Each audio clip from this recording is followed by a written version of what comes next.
Hello மக்களே, welcome to ஆனந்திஸ் creation. நேற்று evening எனக்கு ஏதாவது சாப்பிட்ணும், ஆனால் சமைச்சும் சாப்பிடக்கூடாது, கடையில் வாங்கியும் சாப்பிடக்கூடாது அப்படின்னு சொல்லி யோசிச்சுக்கிட்டே இருந்தேன்.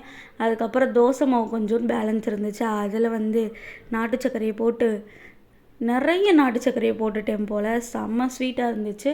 அதில் பணியாரம் சுட்டு நானும் என்னோடய ஹஸ்பண்டும் சாப்பிட்டோம். வரும்போதே ஹஸ்பண்டை பப்ஸும் வாங்கிட்டு வர சொல்லியிருந்தேன். எனக்கு எதுவுமே செய்ய மூடு இல்லை, கொஞ்சம் ஸ்டொமக் பெயினாக இருக்குன்னொன்னே என்னோடய ஹஸ்பண்ட் எனக்கு ஜூஸ் போட்டு கொடுத்துட்டு பேலன்ஸ் இருந்த வெசல் வாஷிங்லாம் அவங்களே வாஷ் பண்ணி வச்சாங்க. ஸோ இந்த மாதிரி ஹஸ்பண்ட் கிடைக்க நம்ம கொடுத்து வச்சுருக்கணும் அப்படின்னு நான் நினச்சிட்டு இருந்தேன். அப்புறம் பிரேக்ஃபாஸ்ட்டுக்கு ராகி சேமியா. நேற்று நைட்டு சாப்பிடாதனால சாப்பாடு பேலன்ஸ் ஆயிடுச்சு.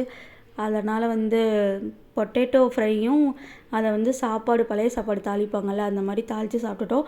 கும்கி படம் முன்ன பின்ன பார்த்ததே இல்லாத மாதிரி என்னோடய ஹஸ்பண்ட் அந்த கும்கி படத்தை ஆன்னு பார்த்துட்டு இருந்தாங்க. லஞ்சுக்கு ராஜ்மா கிரேவியும் பருப்பு சாதமும் வச்சுட்டேன். நான் பிளான் பண்ணியிருந்தது கீரை பொரியல், ராஜ்மா அதில் குழம்பு மாதிரி ஒயிட் ரைஸ் வச்சுக்கலாம் அப்படின்னு பிளான் பண்ணியிருந்தேன். பட் இன்றைக்கி ஹஸ்பண்டுக்கு வீக் ஆஃப்ன்றனால 1 பாட் ரைஸ் மாதிரியே வச்சு முடிச்சிட்டேன். பட் செம்ம டேஸ்ட்டாக இருந்துச்சு. மறக்காமல் சேனலை சப்ஸ்கிரைப் பண்ணிக்கோங்க, உங்கள் ஃப்ரெண்ட்ஸுக்கும் ஷேர் பண்ணிக்கோங்க. நிறைய பேர் சேனலை சப்ஸ்கிரைப் பண்ணாமலே பார்க்குறீங்க, சப்ஸ்கிரைப் பண்ணிவிட்டு பாருங்கள். பாய்.